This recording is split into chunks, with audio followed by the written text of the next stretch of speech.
hotter than the devil's donuts in here.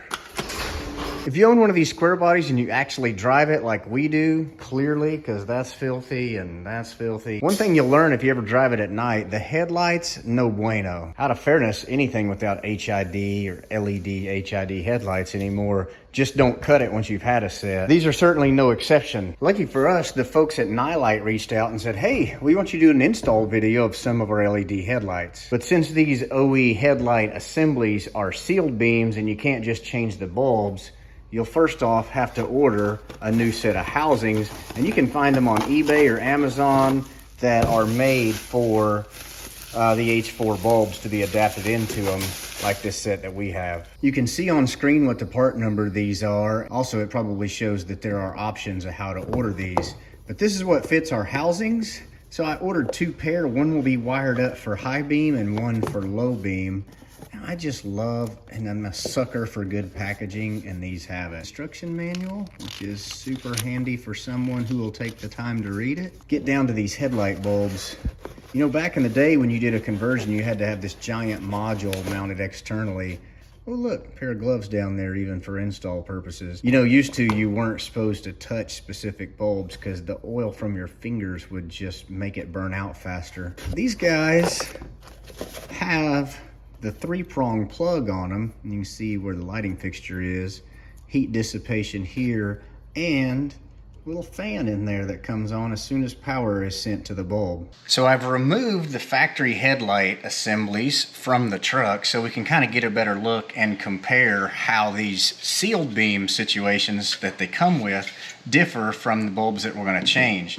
Now, if you look on your lower set of lights on this specific model, they are high beam only. They only come on when the high beam is selected, so they're a 2-prong setup. The upper headlight bulbs actually come on at high and low beam, so they're a dual output, and they take 3 prongs to perform that. Your Headlight bulbs, specifically these H4s that we're showing, are all 3 prongs, so they'll work both in the upper position because they do offer high and low beam selecting, and if we do a slight modification to the plugs on the high beam only outputs from the truck, it'll only excite these outer 2 and turn the bulbs on when you have high beam selected. So as you can see, for the upper headlight position, it's a 3-prong from the factory, so they'll literally just plug and play. But on the high beam only lower bulbs, I just trimmed off this little molded section here, so these will plug in without issue, and this one is just not used. Because back in 1986, you didn't have exchangeable bulbs, I picked these up on eBay, I think for 20 bucks a pair, so I bought 2 pair of them, and I can basically just remove this rear plug and install one of our Headlight bulbs into this housing, and then I'll have to change over the sheet metal mounting bracketry onto these bulbs before installation. So here's the finished product after changing over which headlight bulb we've got in the mounting assembly.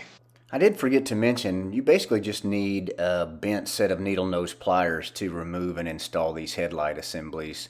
Also, Phillips head screwdriver to do your adjustments. And by the way, I did do a little testing with the before lights for a comparison. It's pretty dark out.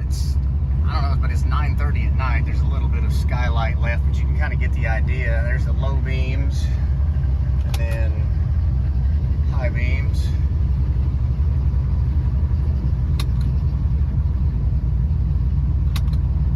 Just not the most comforting amount of light to travel at any real speed. There's a little high beam, low beam comparison against a white door. There's low beam, and that's all 4 on high beam.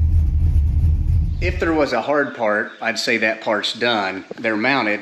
Now we're just going to have to align them, and we'll have to wait till dark to do that to make sure they're accurately pointing where we need them to be. I barely even cut myself doing that install.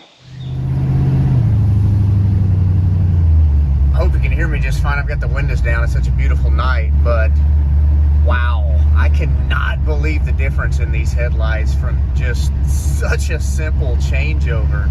This is on low beam, so yeah, there's high beam, and I have a whole different feeling of confidence about driving with these headlights versus those fairly new seal beams that worked as good as they possibly are supposed to.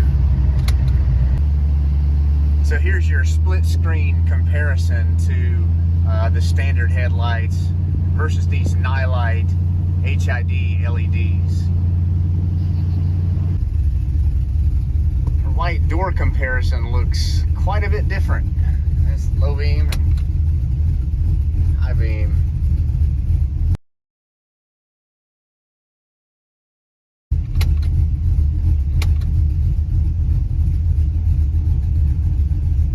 So if your car or truck didn't come with the HID option, or if your car or truck is so old there were no such thing as HIDs, you can get on Amazon right now, look up Headlight. They offer all different styles of headlights. They also have a bunch of off-road lighting for Jeep stuff, light bars and things like that. Super cool. I'm very happy with the product. It was super easy to install and worked well, and I feel a lot safer driving the truck with it. I appreciate you guys watching. We'll see you in the next video.